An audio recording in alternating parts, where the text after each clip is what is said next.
Good afternoon, folks. I hope loud and clear, audible, all the way to that back end, right? If you want, you can come up to the front side. Absolutely. More the merrier. I don't have to raise my pitch or anything, but it's up to you. Feel comfortable? Just want to know that. We heard a lot of talk from everybody around here, the presenters, from the MariaDB perspective. A lot of lovely features, most demanded in the enterprise segment. I'm grateful that I've been invited to give a small talk session how customers are using MariaDB when they deploy it in cloud, especially AWS. So my name is Chiranjit. I travel from Stockholm all the way here, but don't feel that it's like something that I am only doing today. I have a responsibility to deliver not only talks, but also to meet a lot of customers across the EMEA. And sooner from next month onwards, it'll also expand to UK and Ireland. My role is to mostly help the customers to understand, based on their workload, which database suits for their workload. My conversations are very strategic in terms of understanding the pros and the cons, looking into the architectural aspects from the future growth perspective, whether they should choose a relational database, whether they should choose a non-relational databases, maybe a graph database, maybe a timescale database. All of that conversation helps me to narrow down the choices to make a better business decisions for the customer. So I deliver these kind of conversations a lot to a wider group of audiences. Today I'm privileged to be with you here. And I want to extend the knowledge that has been shared so far by Monty and everybody else to how to get the MariaDB features and everything that you saw as is, but just hosted on Amazon Cloud. So my name is Chiranjit, like I said before. I'm a senior solution database architect, and you can reach out to me over the LinkedIn if you have any further questions. The conversation what I'm going to have right now is going to be a little bit more technical, mostly from the implementation and the DBA perspective, how to manage the work or how to extend the work that the DBAs have on a day-to-day basis, and how managed database such as Amazon RDS hosting MariaDB can help you to offload some of the mundane heavy lifting tasks. Let me start with first what our CTO says, Werner Vogel.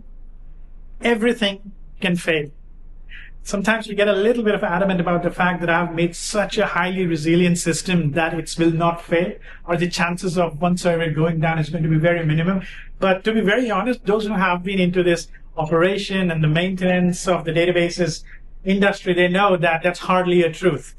Entropy can happen anytime. We can guarantee that the databases will not fail, but you cannot guarantee that the network will not fail. You cannot guarantee the infrastructure will not fail.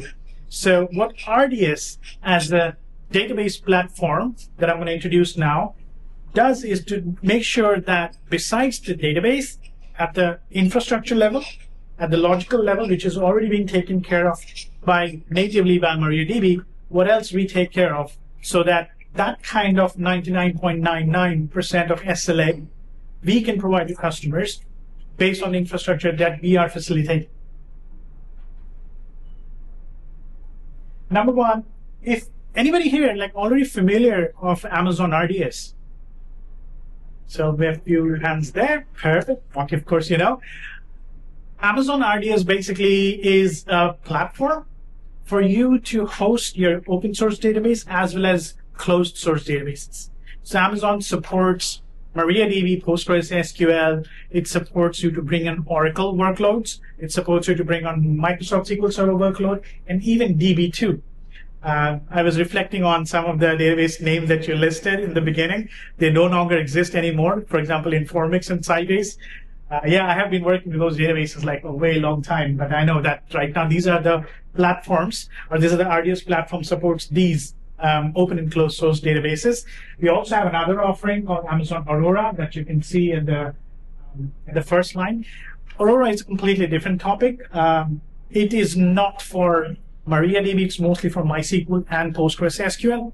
But so our focus will today be more on the RDS for MariaDB. So think of it as like a place where you can just bring your MariaDB database, and then from there on, we do all the managed database activities for you.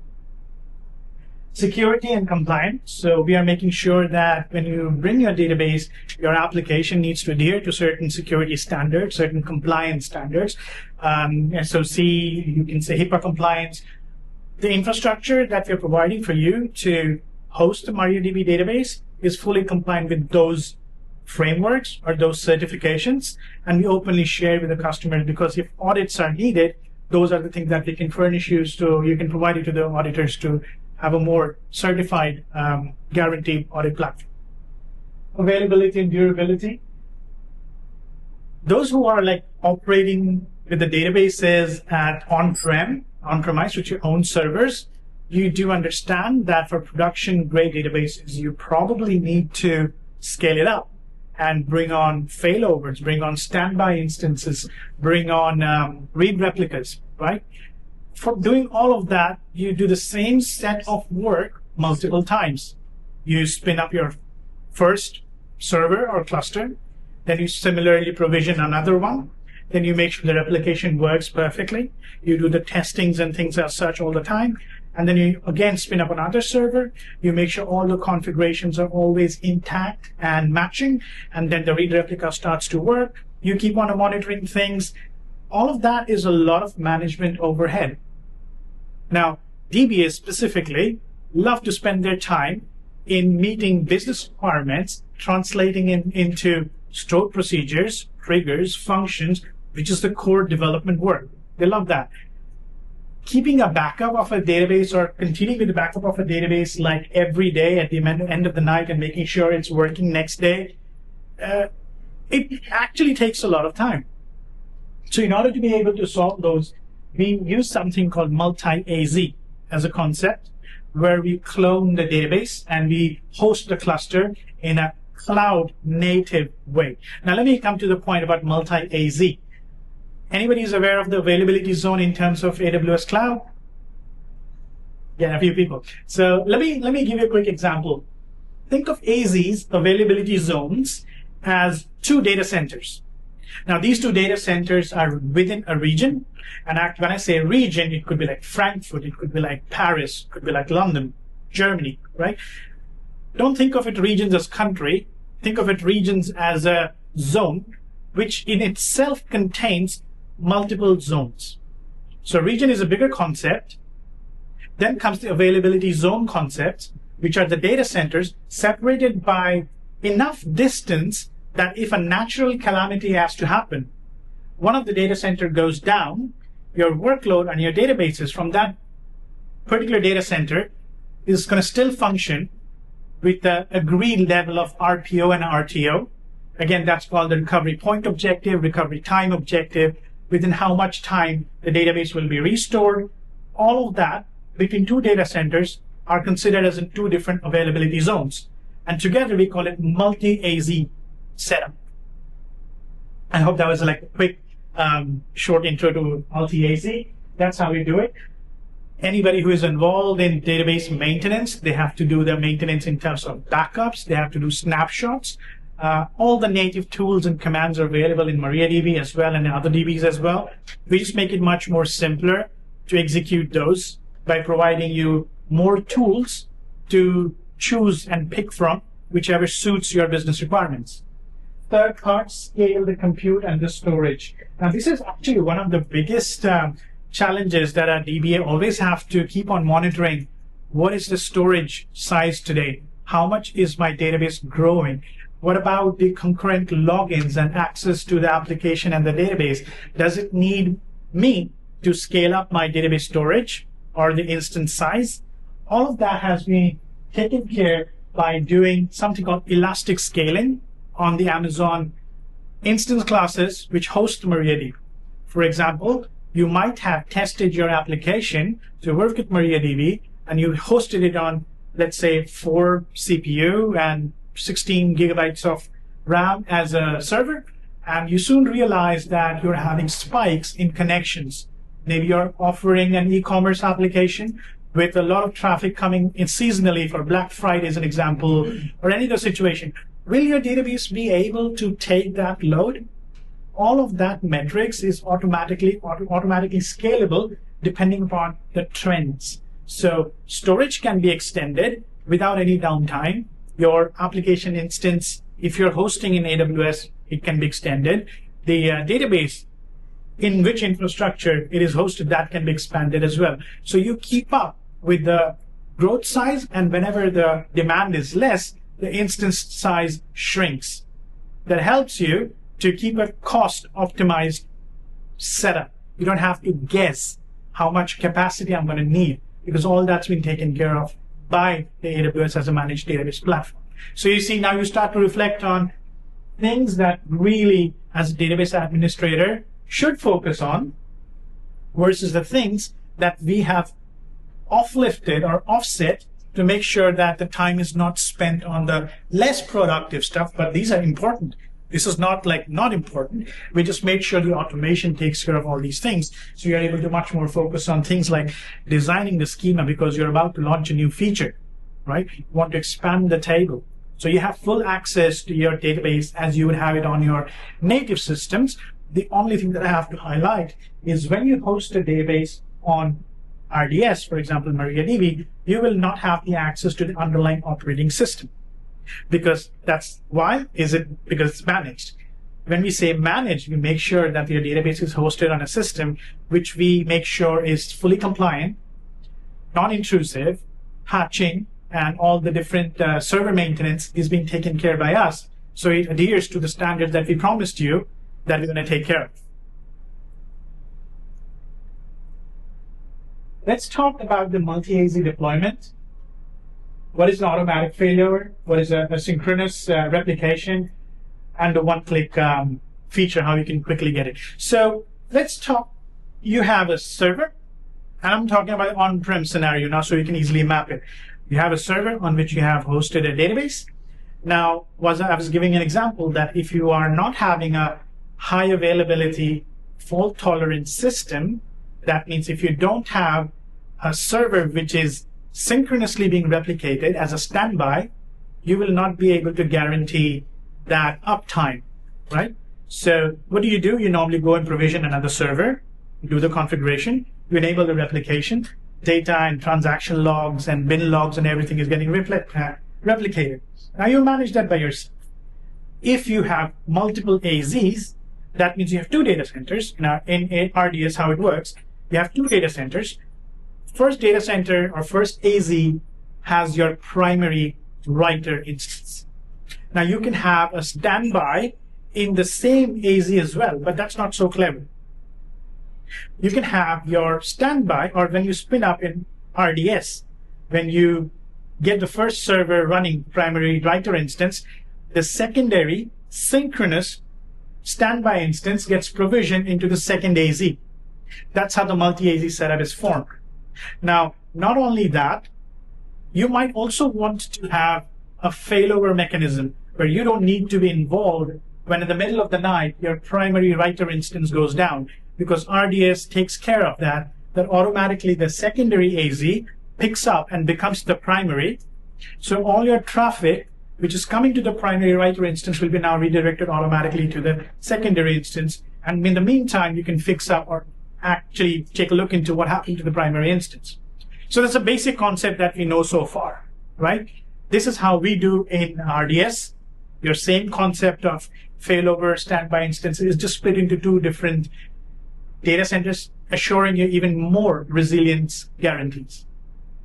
Now, not only that, you can also have something called read replicas, which is basically if your writer instance is only a single instance, which is catering towards read and as well as write queries. Like I was talking to, I was also asking the question before that you have a common endpoint and MariaDB max scale automatically detects that query is going to go to whether the writer instance or the reader instance.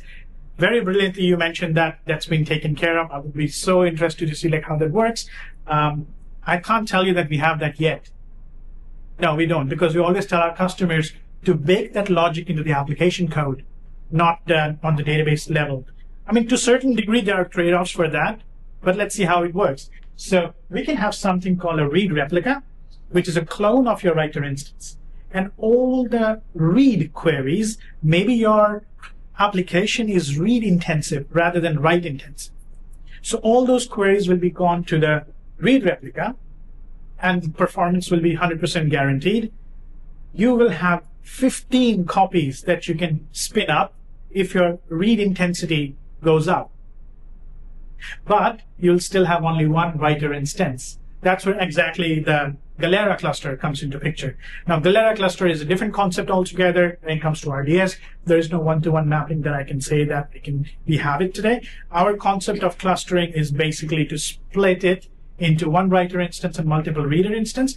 But if you need multiple writer instance, we have a different approach for that. It's called distributed SQL systems. Much advanced topics, we can talk about it. But for MariaDB, we haven't been there yet. And I have no shame in claiming it because we are reaching out there. We recently introduced something called distributed SQL PostgreSQL systems with multi-version concurrency control systems. That's another snapshot-based MVCC concept altogether, which gets a little bit more complicated for the small talk session. But if you're interested, we can talk about it later for sure. So this is how you do the automatic failover in RDS. This is how you do the synchronous replication. Synchronous replication between the primary and the standby instance is less than millisecond, 2-digit milliseconds lag. And you can enable this just by one click. What I mean by that is like you provision the first MariaDB instance in the primary, and then you simply say, I want it to be multi-AZ. That's all. And that's one button click. On the another data center, the replication is already happening. A standby is being prepared for you, running, and you can run your drill tests to see that if it's working fine. How is replication done? The replication is done using the binlog replications. There is no market. Yeah. Then we come to read scaling and disaster recovery. So I explained to you that read scaling can be done by having 15 copies of your database between AZ1 and AZ2. But what if you have a natural calamity, some ship just walked over or just put the anchor and pulled off the cables underneath the sea? Your entire continent might be deprived of certain resources or certain network issues. So then we look for a regional, cross-regional replication. So which is beyond just 2 data centers. Now it's one of the replication or 5 copies you can have in completely different region. For example, one running in London, one in Frankfurt, one in Singapore. And they also will be asynchronously replicated. Now this is important to keep in mind. The standby instances are synchronous, but the read replicas are asynchronous. So if something would happen in one continent, I'm sure I'm not going to work next day. I will be rather much more worried. I'm not worried about what happens to the other region. But peace of mind because of our application in the business, that whole thing can be now operated from a different region altogether. What if the entire Earth is affected? Yeah, I think I will have bigger problems in my mind to solve. Interesting though.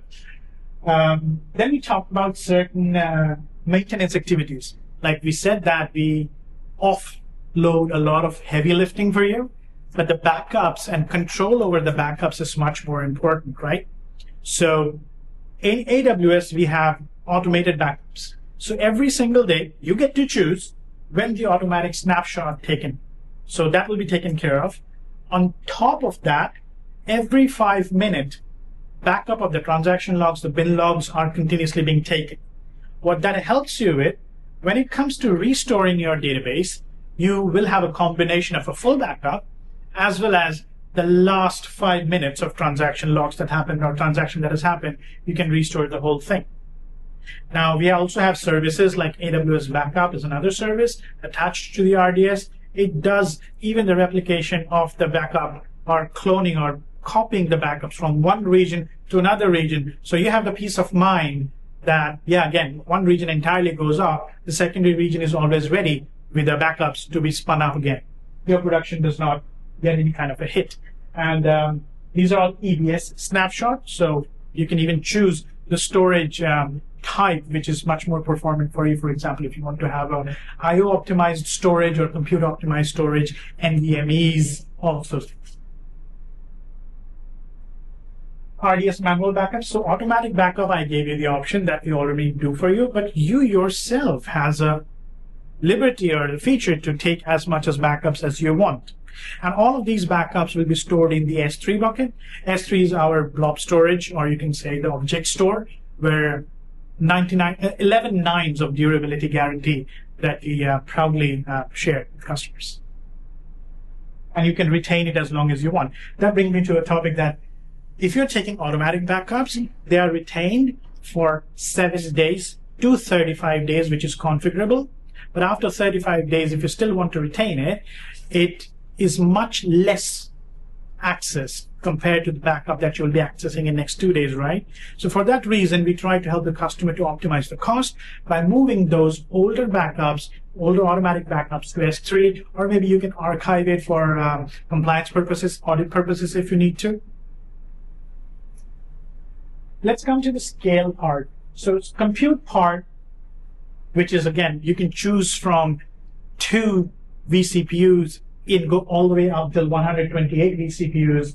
I'm only giving you is like 4 terabytes of RAM here, but you can also go all the way up to 32 or 64. Even for the storage part, which is the next, we go all the way to 64 terabytes. Even if you need more than 64 terabytes, these hard limits are because of the EBS volumes. Now we can split it, we can prepare more strategies on how to scale the storage more than just 64 terabyte based on kind of different storage types.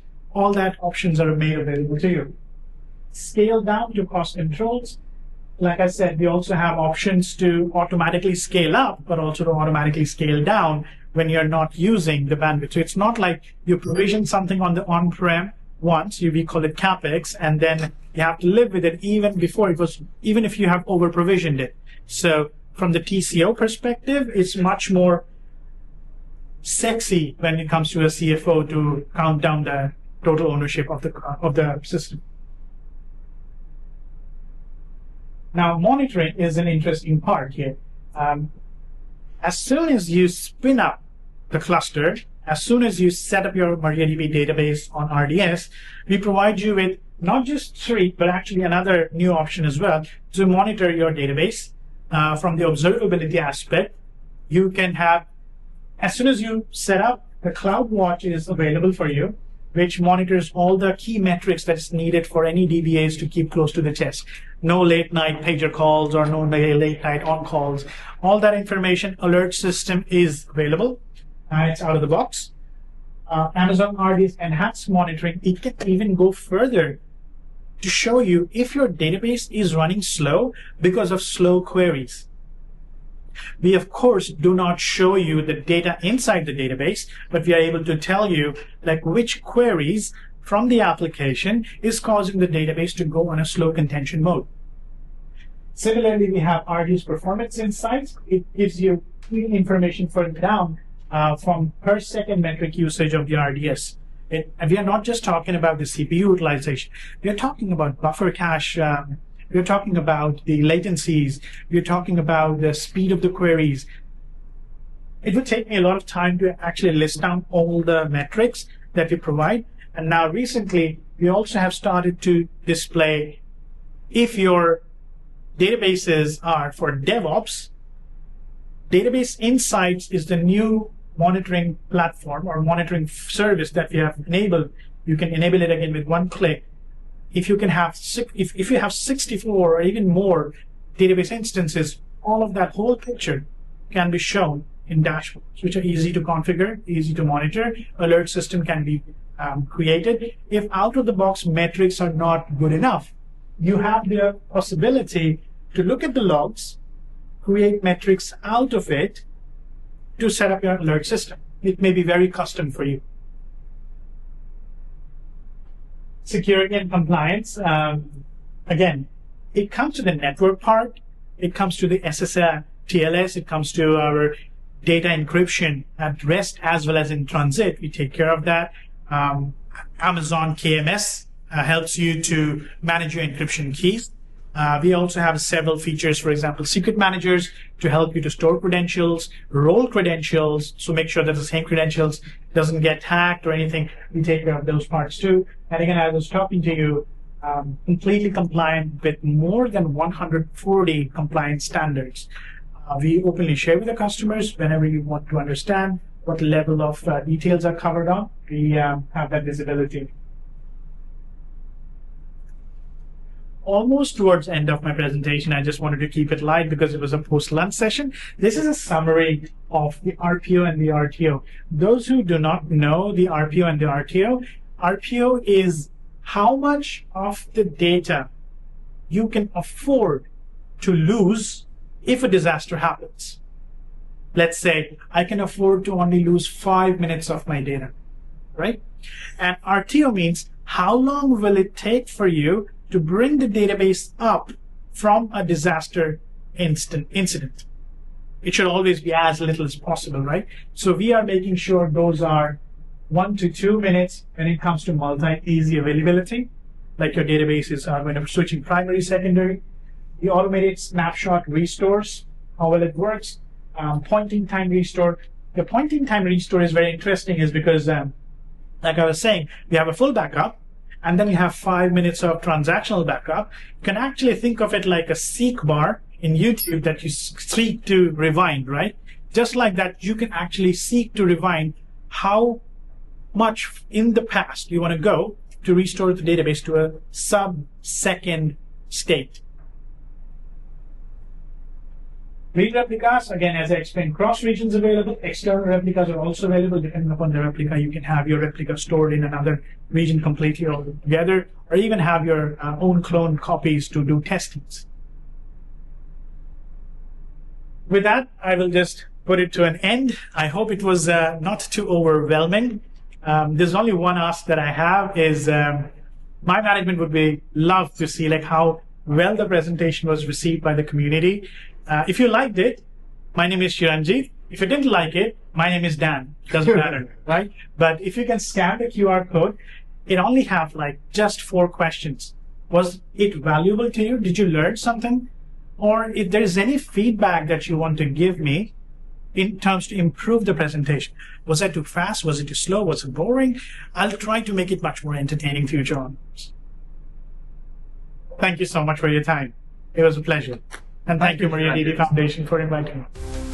The MariaDB Foundation is the global contact point for collaboration on MariaDB server. Our work is made possible thanks to the support of our sponsors.